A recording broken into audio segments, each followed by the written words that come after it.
The morning sun filtered through the tall glass windows of Heritage National Bank as Diane Wilson straightened her blazer and took a deep breath. At 58, she carried herself with the quiet confidence that came from decades of breaking barriers in the tech industry. Just last month, the board had unanimously voted her as the new CEO of Horizon Technologies, making headlines in the business world. But today she was simply running an errand, depositing a substantial check that represented years of investment returns. The bank lobby hummed with the usual Friday morning activity. Young professionals scrolled through phones while waiting, elderly couples chatted with familiar tellers, and harried parents tried to keep children entertained. Diane joined the line, mentally reviewing her afternoon meetings as she waited her turn. When she finally reached the counter, the young teller, whose nameplate read Rebecca, greeted her with a quick, impersonal smile that faded as Diane slid the check across the counter. "I'd like to deposit this, please," Diane said, also offering her ID and account information. Rebecca's eyes widened slightly at the amount on the check. Her gaze flicked from the paper to Diane, then back again. "This is quite a large sum," she said, her voice carrying a note of suspicion that made several nearby customers glance over. "Yes," Diane replied simply. "It's from my investment portfolio. I'd like it deposited today, please." Rebecca's lips pressed into a thin line. "I'll need to verify this," she said, turning the check over in her hands as if searching for evidence of forgery. "Do you have any additional identification?" Diane reached into her purse and produced her passport, which she kept for business travel. "Will this work?" The teller examined it closely, comparing the photo to Diane's face with obvious scrutiny. Behind Diane, someone cleared their throat impatiently. The line was growing longer. "And what did you say was the source of these funds?" Rebecca asked, though Diane had already explained. "As I mentioned, it's from my investment portfolio." "Is there a problem?" Diane kept her voice level, though she felt a familiar tightness in her chest, the same feeling she'd experienced countless times throughout her career when her authority or legitimacy was questioned. "It's just bank protocol for checks of this nature," Rebecca replied, the slight emphasis making it clear she found something suspicious. "We have to be careful about potential fraud." Diane watched as the teller helped a young white man at the next window deposit a business check without a second glance. He was already walking away while she remained stuck at the counter. "I've been a customer here for 15 years, Diane said quietly. "My account information is right there in your system." Rebecca typed something into her computer, frowning at the screen. "Yes, but this amount is unusual for your account history. I received a significant promotion recently," Diane explained, though she knew she shouldn't have to. "And as I said, these are investment returns." "I see." Rebecca's tone suggested she didn't believe this explanation. "Well, unfortunately, we'll need to place a hold on these funds. It could take up to 2 weeks for verification." The customer behind Diane, a middle-aged man in a golf shirt, shifted uncomfortably, seeming to sense the unfairness unfolding before him. 2 weeks? Diane repeated. "That's not acceptable. I've never had a problem depositing checks here before. Perhaps your previous deposits were smaller," Rebecca suggested with a hint of condescension. Diane felt her patience wearing thin but maintained her composure. Decades of navigating corporate boardrooms had taught her that showing anger would only reinforce stereotypes. "I'd like to speak with your manager, please." Rebecca's expression tightened, but she reached for the phone at her station. "One moment." While they waited, Diane became acutely aware of the eyes on her, some curious, some embarrassed on her behalf, others impatient for the line to move. The familiar weight of being the only black woman in a room full of watching eyes settled on her shoulders. Through the glass doors, she could see people walking freely along the sidewalk, going about their day without having their integrity questioned. For a moment she envied them that simple privilege. "Mrs. Wilson?" Rebecca's voice pulled her back. "My manager is handling another situation. It might be a few minutes."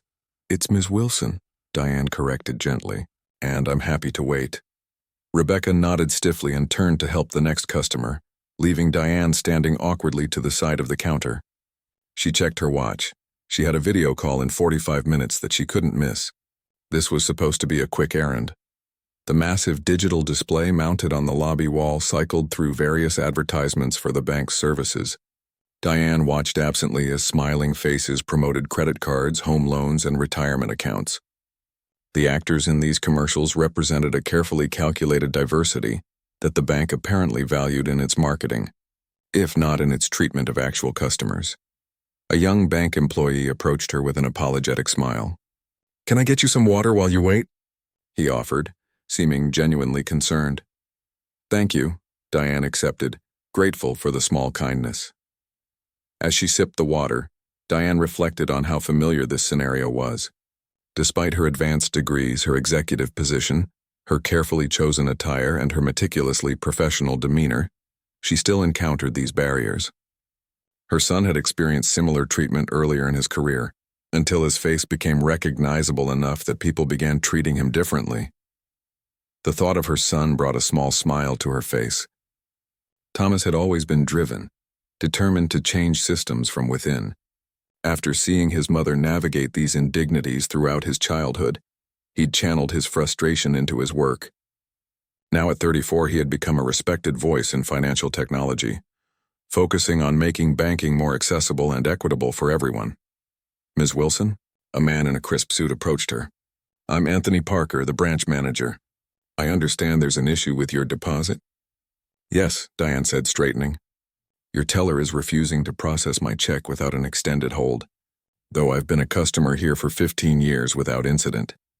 The manager glanced at Rebecca, who was helping another customer but kept glancing in their direction. "Let me look into this for you," he said, gesturing toward his office. "Please come this way." As they walked across the lobby, the digital display changed again. Diane glanced up automatically, then stopped in her tracks. There on the screen, dressed in a blue suit with a warm, confident smile, was her son. "Heritage National Bank is committed to building financial futures for all communities," Thomas's recorded voice announced to the lobby, "because everyone deserves equal access to financial opportunities." The irony was almost too perfect. Diane couldn't help the small laugh that escaped her lips, drawing a confused look from the manager. "Is everything all right, Ms. Wilson?" he asked. Diane pointed to the screen. "That's my son," she said simply. The manager's gaze followed her gesture, his eyes widening as understanding dawned. He looked from the screen to Diane, noting the unmistakable resemblance, the same determined eyes, the same confident posture. "Your son is Thomas Wilson?" he asked, his voice suddenly higher. "The Thomas Wilson who developed our new digital banking platform?" "The very same," Diane confirmed. "He would be very interested to hear about my experience today." Around them, other customers and employees had noticed the exchange and were looking between Diane and the screen. Rebecca, who had been watching from her station, suddenly looked as if she wanted to disappear behind her counter. The digital Thomas continued his rehearsed speech about inclusion and respect, his voice filling the now quiet lobby as his mother stood beneath his image, waiting for the bank to make things right. Anthony Parker's professional demeanor faltered for just a moment. "Ms. Wilson, please, let's discuss this in my office. I'm sure we can resolve this situation immediately." Diane nodded and followed him, her head held high. As she walked past the teller stations, she caught Rebecca's eye. The young woman looked away quickly, her cheeks flushed with embarrassment. Diane didn't feel triumph or satisfaction, only a weary recognition that change came too slowly, and often for the wrong reasons. In the manager's office, Diane took a seat, placing her purse carefully on her lap. Outside the glass walls, she could still see her son's face on the digital display, promising a banking experience where everyone was valued equally. "Now," she said calmly to the flustered manager, "about my deposit." Anthony Parker's office felt smaller than it looked from the outside. The glass walls that had seemed transparent from the lobby now revealed themselves to be partially frosted, offering just enough privacy for difficult conversations while maintaining the illusion of openness. Diane sat with perfect posture in the chair across from his desk, her expression composed despite the frustration simmering beneath the surface. "Ms. Wilson, I want to personally apologize for any inconvenience," the manager began, his words coming out in a rush. "I assure you this isn't how we typically handle customer transactions." Diane simply nodded, allowing the silence to stretch uncomfortably. Years of boardroom negotiations had taught her the power of a well-placed pause. "Your check," Anthony continued, sliding the paper across his desk, "will be processed immediately, of course. No hold period necessary." "I see," Diane said quietly. "And if my son's face hadn't appeared on your advertisement just now, If I were simply Diane Wilson, customer of 15 years rather than Thomas Wilson's mother. The manager's smile faltered. He adjusted his tie, buying himself a moment to think. We value all our customers equally, Ms. Wilson. Do you? She raised an eyebrow. Because that wasn't my experience today. Outside the office, Diane could see Rebecca speaking with another bank employee, occasionally glancing toward the glass-walled office with obvious anxiety. The digital display had moved on from Thomas's segment to an advertisement about retirement planning, featuring an elderly white couple walking on a beach. Perhaps you could explain why your teller felt it necessary to question the legitimacy of my check, Diane asked. Or why she needed multiple forms of ID when the young man after me needed only one. Or why my funds would require a 2-week hold when I've never had a fraudulent transaction in 15 years. Anthony shifted in his chair. I can't speak to Rebecca's specific thought process, but I can assure you that we have strict protocols for large deposits that apply to everyone. Protocols that somehow weren't applied to the customer after me, Diane pointed out. I watched him deposit a business check with barely a glance at his ID. The manager's phone buzzed. He glanced at it, then back at Diane with new understanding in his eyes. You're that Diane Wilson, he said quietly. The new CEO of Horizon Technologies. Diane didn't respond. She was used to this moment, the pivot point where someone's perception of her shifted completely based on external validation. I didn't make the connection earlier, Anthony admitted. Your appointment made the business news last month. It's quite an achievement. Yes, Diane said simply. It is. A soft knock interrupted them. The door opened slightly and a young woman peeked in. Mr. Parker? I'm sorry to interrupt, but Thomas Wilson is on line 1. He says it's urgent. Anthony's eyes widened in panic. Thomas Wilson is calling here? Now? Yes, sir. He says it's regarding his mother. Diane couldn't help the small smile that formed on her lips. Of course Thomas had called. She had texted him from the lobby, a brief message about her experience. Her son had always been protective, quick to advocate when she faced situations like this, though she had spent years teaching him to channel that energy constructively. Would you like to speak with him? Diane asked the manager, who was now visibly sweating. Anthony looked trapped. Perhaps you would like to take the call first? Diane nodded and accepted the phone the assistant offered. Thomas, she said warmly, I'm sitting in the branch manager's office right now. She listened for a moment, then covered the receiver. My son would like to join our conversation if you don't mind. He's on his way here. Anthony's face paled slightly. Of course, he said, tugging at his collar. We'd be honored. Diane returned to the call. Yes, honey. I'm fine. No need to cancel your meeting, but I appreciate the thought. She paused, listening. I know. Yes, it's ironic that it happened directly under your advertisement. Another pause. All right. I'll see you soon. She handed the phone back to the assistant, who quietly left the room. Thomas will be here in about 20 minutes, Diane informed the manager. He was already nearby for a lunch meeting. Anthony nodded, clearly attempting to regain his composure. Ms. Wilson, I want you to know that we take these matters very seriously. If there was any hint of discriminatory treatment— There was, Diane interrupted gently but firmly. We both know there was. The manager fell silent, unable to maintain the pretense. I don't want Rebecca fired, Diane continued, surprising him. That wouldn't solve anything. One person loses their job. The bank issues a statement about zero tolerance and nothing actually changes. What would you like to happen? Anthony asked cautiously. Diane leaned forward slightly. I'd like this to be a learning opportunity. For Rebecca, for you, for this branch, and potentially for the entire bank. Outside the office, the lobby had returned to its normal rhythm. Customers came and went, tellers processed transactions, and life moved on, unaware of the important conversation happening behind the frosted glass. My son has been working on financial inclusion initiatives for years, Diane explained. He's passionate about creating systems that treat everyone with dignity, regardless of their appearance or background. It's why he partnered with this bank in the first place. Anthony nodded slowly. His digital banking platform has been revolutionary for our community outreach. And yet, Diane said, gesturing toward the lobby, in your physical branches, customers like me still face barriers that others don't. The manager had the grace to look genuinely troubled. You're right, he admitted quietly. And I'm sorry. His phone buzzed again. The assistant's voice came through the intercom. Mr. Parker, Thomas Wilson has arrived. Moments later, the door opened and Thomas strode in. At 34, he carried himself with the confidence of someone who knew his worth. He wore a blue suit similar to the one in the advertisement, though his expression was far more serious than his smiling digital counterpart. "Mom," he said, immediately going to Diane and placing a gentle hand on her shoulder. "Are you okay?" "I'm fine, honey," she assured him. "Mr. Parker and I were just having a productive conversation." Thomas turned to the manager, who had risen from his chair. They shook hands, the gesture professional but cool. "Mr. Wilson," Anthony said, "it's an honor to meet you in person, though I wish it were under better circumstances." "Likewise," Thomas replied. He took the seat next to his mother, his presence filling the small office with a new energy. "I understand there was an issue with my mother's transaction today?" "Yes," the manager admitted. "And I've apologized for the misunderstanding." "It wasn't a misunderstanding," Thomas said calmly. "From what my mother described in her text, it was a clear case of banking discrimination.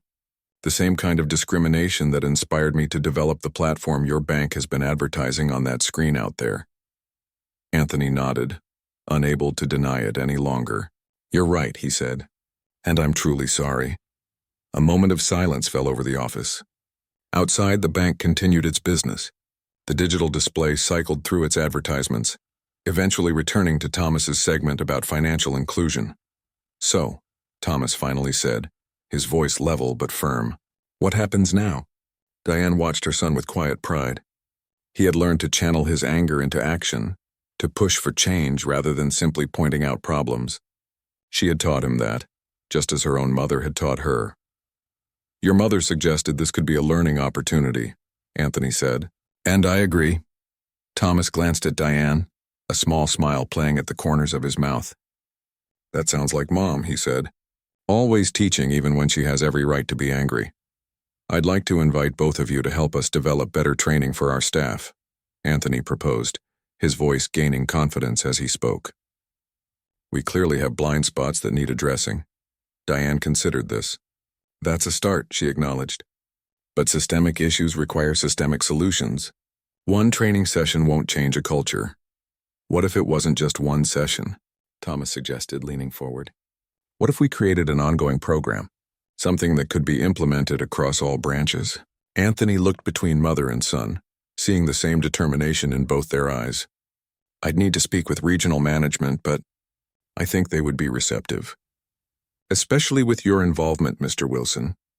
"And what about today?" Diane asked quietly. "What about Rebecca?" The manager hesitated. "Our policy typically requires disciplinary action for—" "I'd like to speak with her," Diane interrupted. "Not to scold or shame her, but to talk. Person to person." Thomas nodded in agreement. "Sometimes the most powerful learning comes from conversation, not punishment." Anthony seemed surprised by the request, but nodded. "I'll see if she's willing to join us." As he stepped out of the office to find Rebecca, Diane turned to her son. "You didn't have to rush over here," she said softly. "Yes, I did," Thomas replied. "Not because you needed rescuing, but because this matters. Because you matter." Diane squeezed his hand, grateful not just for his support but for the man he had become, someone who understood that true change required both strength and compassion. Through the glass walls, they could see Anthony speaking with Rebecca, whose shoulders were tense with anxiety. The young woman nodded reluctantly and began walking toward the office, unaware that the conversation awaiting her would change not just her perspective, but potentially the culture of an entire institution. Rebecca stood in the doorway of the manager's office, her hand gripping the handle so tightly her knuckles had turned white. Her eyes darted between Diane, Thomas, and her boss like a cornered animal searching for an escape route. The confidence she had displayed earlier at her teller window had vanished completely. "Come in, Rebecca," Anthony said, his tone gentler than she had expected. "Please have a seat." The young woman moved stiffly to the remaining chair, perching on its edge as if ready to flee at any moment. She couldn't bring herself to look directly at Diane. "Rebecca," Anthony began, "this is Thomas Wilson, who, as you now know, is Ms. Wilson's son and the developer of our new digital banking platform." Thomas nodded politely but didn't offer his hand. The tension in the small office was palpable. I've asked Ms. Wilson if she would like to file a formal complaint about her experience today, Anthony continued. She has declined but would like to speak with you directly. Rebecca's eyes widened in surprise. She finally looked at Diane, confusion evident on her face. You don't want me fired? No, Diane said simply. I don't. The teller seemed uncertain how to respond to this unexpected mercy. She smoothed her skirt nervously, waiting for the other shoe to drop. I would like to understand, though, Diane continued, her voice calm and measured. I'd like to understand what happened at your window today from your perspective. Rebecca swallowed hard. I was just following protocol for large deposits, she said weakly, the excuse sounding hollow even to her own ears. Were you? Thomas asked. Because I watched the security footage with Mr. Parker just now. The customer after my mother deposited a check for nearly the same amount. You processed it immediately? Rebecca flushed, looking down at her hands folded tightly in her lap. The office fell silent, the only sound the muffled conversations from the lobby beyond the glass walls. I'm not here to shame you, Rebecca, Diane said after a moment. Shame rarely leads to growth. I'm genuinely curious about what was going through your mind. The young woman took a shaky breath. I don't know, she admitted quietly. When I saw the check, something felt off. I can't explain it. Try, Thomas encouraged, his tone firm but not unkind. Rebecca looked up, tears forming in her eyes. It's not something I consciously thought about. It was automatic. I saw a black woman in casual clothes with a large check and I just assumed there might be a problem. Her honesty hung in the air, raw and uncomfortable. Thank you for being truthful, Diane said. That's a good first step. Rebecca wiped at her eyes. I don't think of myself as prejudiced. My roommate in college was black. I have friends from all backgrounds. Thomas nodded. Most people who act on unconscious bias don't consider themselves prejudiced. That's what makes it so insidious. It operates below the surface. I didn't even realize what I was doing, Rebecca continued, the words tumbling out now. But watching that footage, seeing how differently I treated the customers, I can't deny it. Anthony shifted uncomfortably in his chair. I think we all have blind spots we need to address. Myself included. I should have better training in place. Training is important, Diane agreed. But real change starts with awareness and honest conversation, like what we're having right now. Outside the office, the bank lobby had grown quieter as the lunch hour rush subsided. The digital display continued its cycle of advertisements, Thomas's face appearing periodically to speak about financial inclusion, a strange Greek chorus commenting on the drama unfolding in the small office. Can I ask you something? Rebecca said suddenly, looking directly at Diane. How do you deal with it? Knowing people are making these kinds of assumptions about you all the time? Diane considered the question carefully. It was one she had been asked many times throughout her career, usually by well-meaning colleagues who couldn't imagine the weight she carried daily. I don't have the luxury of letting it stop me, she finally answered. I focus on what I can control, my work, my dignity, how I respond. But I never forget and I never stop pushing for change. Thomas watched his mother with quiet admiration. He had witnessed her navigate these waters his entire life, had seen her maintain her composure in situations that would have broken many others. My mom taught me early on that I'd face barriers she never did, Thomas added, but she also taught me that acknowledging those barriers wasn't the same as accepting them. Rebecca nodded slowly. I've never had to think about these things, she admitted. I've never had to question whether someone was treating me differently because of how I look. That's privilege, Thomas said. Not having to think about it, the word hung in the air. A few years ago, it might have made Rebecca defensive. Today, seeing the evidence of her own actions, she simply nodded in acknowledgement. So what happens now? She asked, looking between the three faces watching her. Anthony cleared his throat. Professionally speaking, there will need to be consequences for violating our customer service policies. He glanced at Diane. But I think we can find a constructive path forward. What if Rebecca became part of the solution? Diane suggested. Rather than simply facing punishment, what if she helped develop the training program we discussed? Thomas leaned forward, intrigued by his mother's proposal. First-person testimony can be powerful. Sometimes hearing from someone who's recognized their own bias is more effective than any academic training module. Rebecca looked surprised. You'd want me involved? After what I did? Because of what you did, Diane corrected gently, and because of your honesty just now. Growth can't happen without acknowledgement. A soft knock interrupted them. The assistant peeked in again. Mr. Parker? I'm sorry, but the regional director is on line 2. He says it's urgent, Anthony sighed. News travels fast. Please tell him I'll call him back in 10 minutes. The assistant nodded and withdrew, closing the door behind her. I'm guessing Thomas's appearance at the branch has caused some excitement at headquarters, Diane observed with a slight smile. You could say that, Anthony agreed. Your son is something of a celebrity in banking circles these days. Thomas waved away the comment. Let's stay focused. We have an opportunity here to create meaningful change, not just a PR exercise. Rebecca had been quiet, processing everything that had happened. I want to help, she said suddenly. If you'll let me. I want to be part of making things better. Diane studied the young woman, seeing something in her eyes that hadn't been there before, a genuine desire to understand, to grow, to be better. I believe you, she said simply. Thomas pulled out his phone and began typing. I'm canceling my afternoon meetings. This is more important. Mom, are you free the rest of the day? Diane checked her watch. I have a video call in 20 minutes that I can't reschedule, but I'm free after that. Perfect, Thomas said. Mr. Parker, can we use your conference room this afternoon? I'd like to sketch out a framework for this training program while we're all here, and the experience is fresh. Anthony looked momentarily overwhelmed by how quickly things were moving. Of course, he managed. I'll make sure it's available. Rebecca, your shift ends at 3, right? Thomas asked, having noted her schedule on the branch roster. She nodded, surprised he had noticed such a detail. Would you be willing to stay after? This would be paid time, of course, he added, glancing at Anthony, who quickly nodded in agreement. Yes, Rebecca said without hesitation. I want to be there. Diane watched the interaction with quiet satisfaction. This was how change happened, not through grand gestures or public shaming, but through difficult conversations and the hard work that followed. The door opened again, and the assistant reappeared looking apologetic. Mr. Parker, I'm sorry to interrupt again, but there's a situation in the lobby you should be aware of. What kind of situation? Anthony asked, frowning.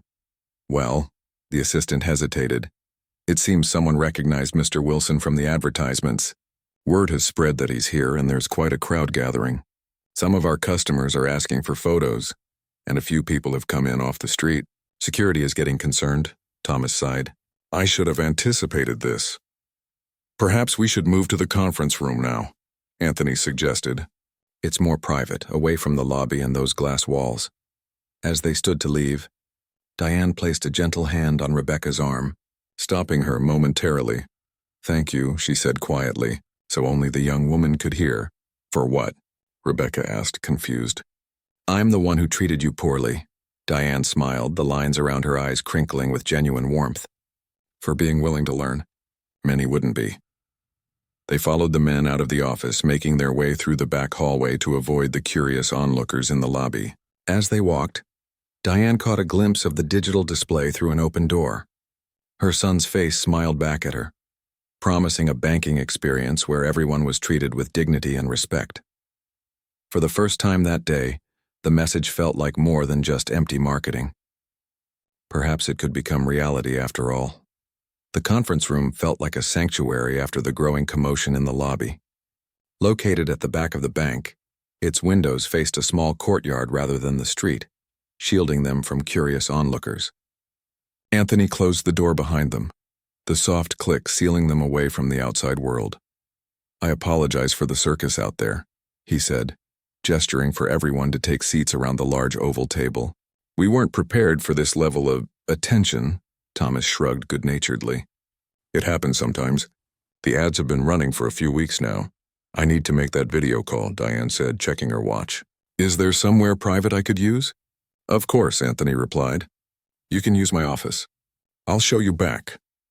As they left, Thomas turned to Rebecca, who had been silent since their conversation in the manager's office.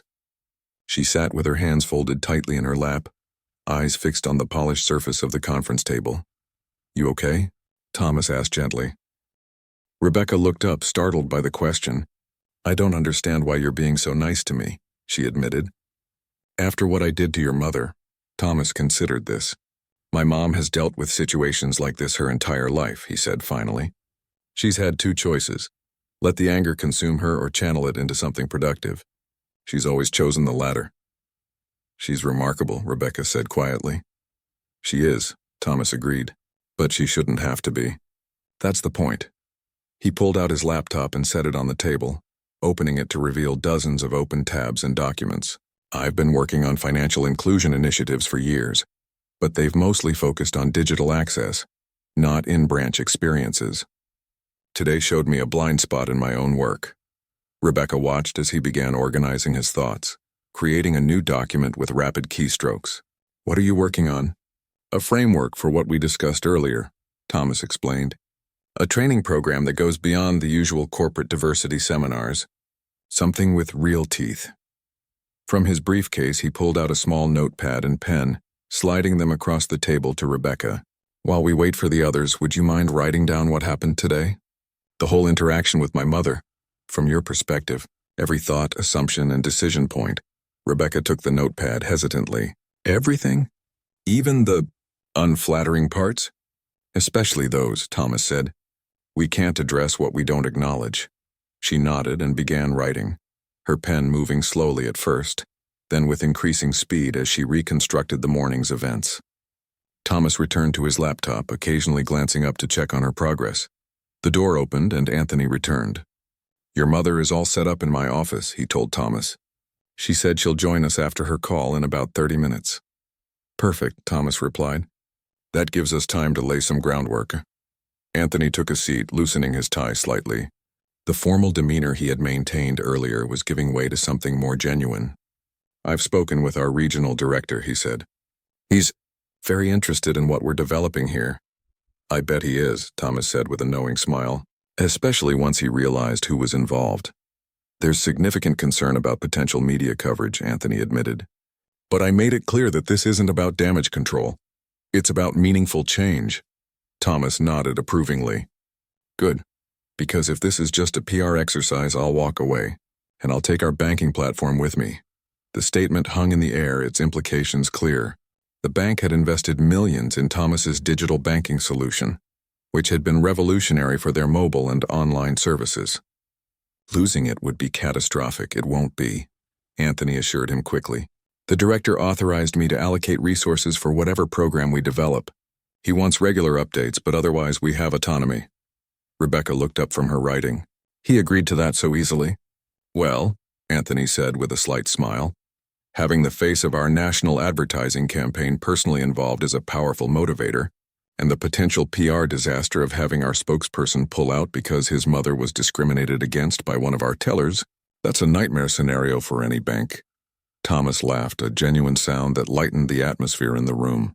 I've never leveraged my position like this before, he admitted. But sometimes you need to use whatever influence you have. Your mother said something similar, Anthony noted, about using her platform as a CEO to push for change in her industry. She's been my role model my whole life, Thomas said simply. Rebecca put down her pen, having filled several pages with her account. I'm finished, she said quietly. Thank you, Thomas said, accepting the notepad. This takes courage. He read through her notes carefully, his expression thoughtful. Rebecca watched anxiously, unable to read his reaction. This is good, he said finally. Very honest. Is it helpful? She asked. Extremely, Thomas assured her. Personal testimony is powerful. And the way you've broken down your thought process gives us insight into where the implicit biases are hiding. Anthony leaned forward. May I? He asked, gesturing to the notepad. Thomas looked to Rebecca, who nodded her permission. The manager read through her account, his expression growing more troubled with each page. I had no idea, he said finally, setting the notepad down carefully, the extent to which these assumptions operate in everyday interactions. Most people don't, Thomas said. That's why first-hand accounts like this are so valuable. The door opened again and Diane entered, looking refreshed despite the morning's events. The call went well, she announced, and I've cleared my schedule for the rest of the day. She took a seat beside her son, glancing at the notepad on the table. What have I missed? Rebecca wrote down her account of this morning, Thomas explained. We're using it as a starting point. Diane nodded approvingly. Excellent idea. The next 2 hours passed in intense discussion. Thomas outlined a comprehensive training program that went far beyond typical diversity seminars. It included role-playing scenarios, data analysis of customer interactions, and regular audits of banking practices. Diane contributed insights from her corporate experience, suggesting accountability metrics and incentive structures that would reinforce the desired behaviors. Rebecca, initially quiet, gradually became more engaged. She offered perspectives from the frontline staff, pointing out potential resistance points and suggesting approaches that would resonate with her colleagues. The key, she said during one exchange, is helping people see that this isn't about making them feel guilty. It's about making them aware. Exactly, Diane agreed. Guilt paralyzes. Awareness empowers. Anthony, for his part, focused on the practical implementation, identifying resources and timelines that would make the program sustainable beyond the initial launch. By mid-afternoon, they had created the bones of something promising, a multifaceted approach that could genuinely change the culture of the bank. Branch by branch. This is remarkable progress for one day, Diane observed, looking over the pages of notes and flowcharts they had generated. It's just the beginning, Thomas cautioned. The hard part will be implementation and follow-through. Anthony's phone buzzed. He checked the message and looked up with a mixture of apprehension and excitement. The regional director is here. He'd like to join us. The group exchanged glances. This was earlier than expected, and it would change the dynamic of their small working group. Is that a good idea? Rebecca asked nervously. It could be, Thomas said thoughtfully. Having buy-in from the top is crucial for systemic change. On one condition, Diane added. This remains a working session, not a photo opportunity. Anthony nodded in understanding. I'll make that clear to him. He stepped out to escort the director, leaving the others to prepare for this new development. Are you okay with this? Thomas asked Rebecca quietly. You've been incredibly vulnerable today. Having a high-level executive join might feel intimidating. The young woman took a deep breath, considering the question. A few hours ago, I was terrified of losing my job, she said. Now I'm helping create a program that could change how an entire bank operates. She smiled slightly. I think I can handle one more person at the table. Diane reached over and squeezed her hand briefly. That's growth, she said simply. The door opened and Anthony returned with a tall man in an expensive suit. Everyone, this is William Chen, our regional director. William surveyed the room, his gaze lingering on Thomas with undisguised interest before moving to Diane. Recognition flickered in his eyes. Ms. Wilson, he said, extending his hand. I believe we met at the Technology Leadership Summit last year. Your panel on inclusive innovation was extraordinary. Diane shook his hand, pleasantly surprised. Yes, I remember. You asked a thoughtful question about measuring the impact of diversity initiatives. William smiled. I've been working to implement some of your suggestions across our regional branches. With mixed success, I must admit. He glanced at the situation they were addressing today. Clearly, we still have work to do. He turned to Thomas next. Mr. Wilson, it's an honor to finally meet you in person. Your banking platform has transformed our digital services. Thank you, Thomas said, his handshake firm. Though I'm disappointed that my first visit to one of your branches has been under these circumstances. William nodded gravely. As am I. Anthony has briefed me on what occurred. I want to personally apologize and assure you that we're taking this very seriously. Finally, he turned to Rebecca, who had stiffened in her chair. To everyone's surprise, he extended his hand to her as well. And you must be Rebecca, he said. Anthony tells me you've been instrumental in developing the framework for this new training initiative. Rebecca hesitated, then shook his hand. I'm trying to make amends, she said honestly. William nodded. The hardest kind of work, he acknowledged. And the most valuable. He took the remaining seat at the table, surveying the materials spread before them. Now, he said, rolling up his sleeves in a gesture that seemed both literal and symbolic. Show me what you've come up with so far. As Thomas began to outline their proposal, Diane watched the faces around the table, her son passionate and articulate, Rebecca nervous but engaged, Anthony attentive and receptive, William nodding thoughtfully as he absorbed the ideas.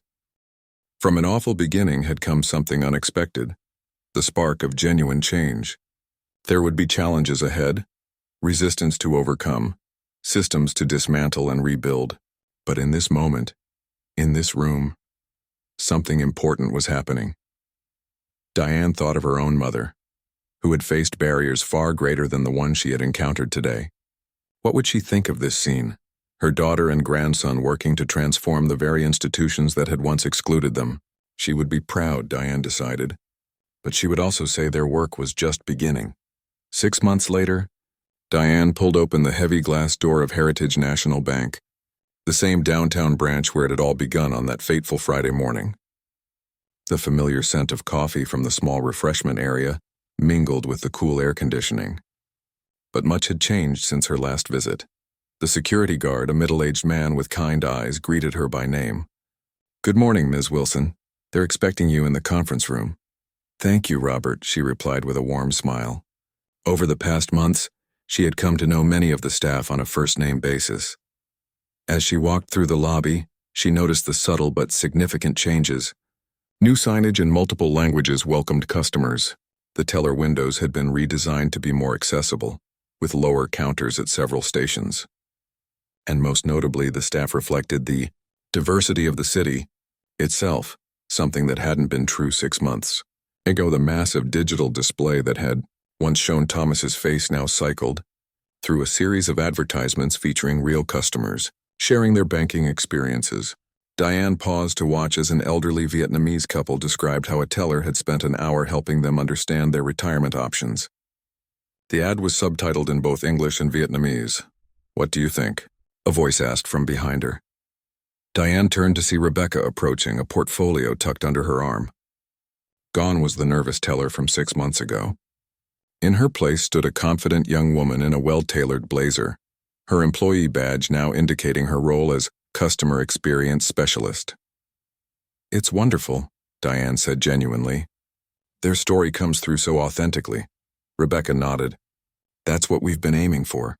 Real stories from real people. No more stock photos or generic messaging." She gestured toward the conference room. "Shall we?" "Everyone's waiting." They walked together toward the back of the bank. As they passed the teller windows, several employees waved or nodded respectfully to both women. "How's your mother doing?" Diane asked. During their work together, she had learned that Rebecca's mother had been diagnosed with early-onset Alzheimer's, which explained some of the young woman's stress on that first day, though not her actions. "Better. Thank you for asking," Rebecca replied.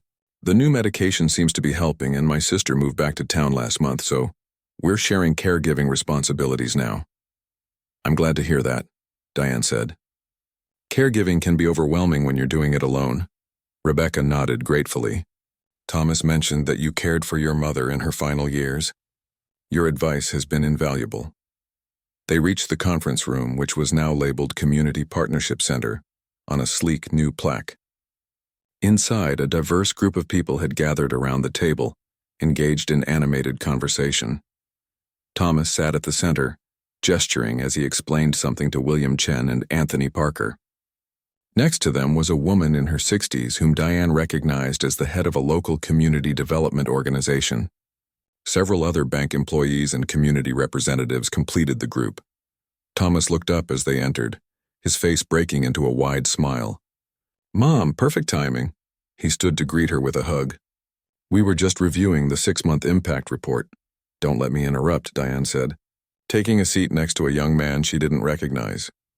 "Luis Garcia," he introduced himself, extending his hand. "I'm from the Financial Literacy Program at Westside Community College." "Diane Wilson," she replied, shaking his hand. "Pleasure to meet you." William Chen stood, commanding the room's attention with his presence. Unlike their first meeting, when he had been formal and somewhat cautious, today he radiated genuine enthusiasm. "For those who haven't seen the numbers yet, I'm pleased to report that our pilot program has exceeded expectations across all metrics," he announced. "Customer satisfaction at the 10 participating branches has increased by 23%. Employee retention has improved by 18%.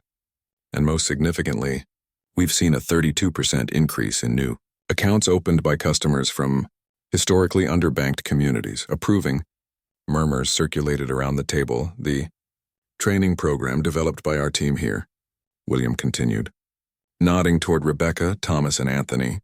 is now being implemented across all regional branches, with plans to roll it out nationally by year's end. Diane felt a quiet pride as she watched the presentation unfold. What had begun as a painful incident had catalyzed real change, not just in policies or procedures, but in the culture of an entire organization. Rebecca stood next, looking far more confident than anyone who had known her 6 months ago would have believed possible. "We've compiled feedback from both customers and staff," she explained, distributing folders around the table. "The most consistent comment we've received is that people feel seen and heard in ways they didn't before." She clicked a remote, and the large screen on the wall displayed a series of quotes from bank employees. "I never realized how many assumptions I was making until we did the mirror exercise. Now, I catch myself when I'm about to make a judgment based on appearance. I used to think I treated everyone the same. This training showed me that the same isn't always equitably." Rebecca continued. "We've also found that the peer-to-peer accountability model has been particularly effective. Staff members report that they're more comfortable addressing problematic behaviors when they see them, rather than letting them slide." Thomas took over next, highlighting the changes to the bank's digital platforms. "We've integrated many of the lessons from our in-branch training into the online experience," he explained. "From more inclusive imagery to simplified language options to better accessibility features." He clicked to the next slide, which showed a photograph of an older black woman using the bank's mobile app with the assistance of a young bank employee. "This is actually from our new ad campaign," he said. "Every person featured is a real customer having a real experience." Diane recognized the woman in the photo as Mrs. Patterson, a community elder who had been banking with Heritage National for over 40 years. Despite numerous frustrating experiences, she had been one of the first people they had interviewed when developing the training program. As the presentation continued, Diane's mind drifted back to that Friday morning 6 months ago. She remembered the humiliation she had felt standing at Rebecca's window, the familiar sting of being treated as suspect, despite her accomplishments. She remembered Thomas's righteous anger when he arrived, ready to use his influence to demand accountability. But mostly, she remembered the conversation in Anthony's office, the turning point when punishment could have been the only outcome. But something more transformative had emerged instead. The meeting shifted to a discussion of next steps. Various participants offered suggestions for expanding the program, reaching more communities, addressing new challenges that had emerged. Luis Garcia spoke about partnering with his college to create internship opportunities for students from underrepresented communities.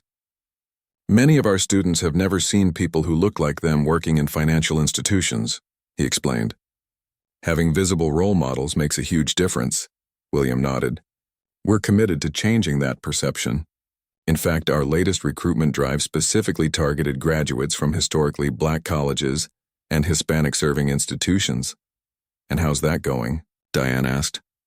"We've hired 27 new employees through that initiative," William reported, "including 3 at this branch." The conversation continued around the table, with each person contributing ideas and experiences. Diane was struck by how natural it felt, this diverse group of people working together toward a common goal, each voice valued equally. Near the end of the meeting, Anthony cleared his throat. "Before we wrap up, I have an announcement," he said. "As some of you know, I'm being promoted to the regional operations team next month." Congratulations circulated around the table. "Thank you," Anthony continued. "What you may not know is that I've been asked to recommend my replacement as branch manager." He turned to Rebecca. "And I've recommended you." Rebecca's eyes widened in shock. "Me? But I've only been in customer experience for 6 months, Anthony finished for her. "During which time you've spearheaded the most successful training initiative in the bank's history, improved customer satisfaction scores at this branch by 36%, and demonstrated exceptional leadership skills." William nodded in agreement. "The recommendation has already been approved by the executive team. The position is yours if you want it." Rebecca looked around the table, seemingly searching for confirmation that this wasn't a mistake. Her gaze finally landed on Diane. "What do you think?" she asked quietly. Diane smiled. "I think they're recognizing what I saw in you months ago. Someone with the courage to acknowledge her mistakes and the determination to learn from them. Those are rare and valuable qualities in a leader." Rebecca took a deep breath. Then I accept, she said, her voice stronger now. Thank you for the opportunity. As the meeting concluded and people began to gather their things, Thomas pulled Diane aside. There's one more thing I wanted to show you, he said, leading her back to the lobby. He pointed to the digital display, which had changed again. Now it showed a new advertisement, featuring both Thomas and Diane sitting side by side, discussing the importance of creating banking experiences where everyone felt respected and valued. When did we film this? Diane asked, surprised. I don't remember this session, Thomas grinned. We compiled it from footage from our planning meetings. The marketing team thought having both of us would be powerful. They stood together, watching as their on-screen selves spoke about transformation and possibility. Around them, the bank continued its daily business, customers being helped without suspicion, staff interacting with genuine respect, a community space functioning as it should have all along. Do you think it will last? Diane asked softly. After the spotlight fades and the novelty wears off? Thomas considered the question seriously. Not without continued effort, he admitted. Systems have inertia. They default back to old patterns unless constantly redirected. He looked around the lobby, taking in the small but significant changes. But I think we've created something with roots, not just branches. And roots can hold even when storms come. Diane nodded, watching a young black woman being helped by a teller who gave her undivided, respectful attention. No extra scrutiny, no subtle suspicion, just the service every customer deserved. Your grandmother would be proud, she told Thomas. Of both of us. She would, Thomas agreed. But she'd also say, the work is never finished, they said together, sharing a smile at the familiar phrase. As they prepared to leave, Rebecca approached one last time. Thank you, she said simply, looking between mother and son, for seeing possibility instead of just punishment, for believing people can change. They can, Diane affirmed. You're living proof of that. Outside, the city bustled with midday activity. As Diane and Thomas walked toward the parking lot, they passed dozens of strangers, each carrying their own stories, their own assumptions, their own potential for growth. One interaction at a banking window couldn't change the world, but it had changed this small corner of it, creating ripples that continued to spread in ways neither of them could fully measure. And sometimes, Diane thought, that was enough to keep moving forward.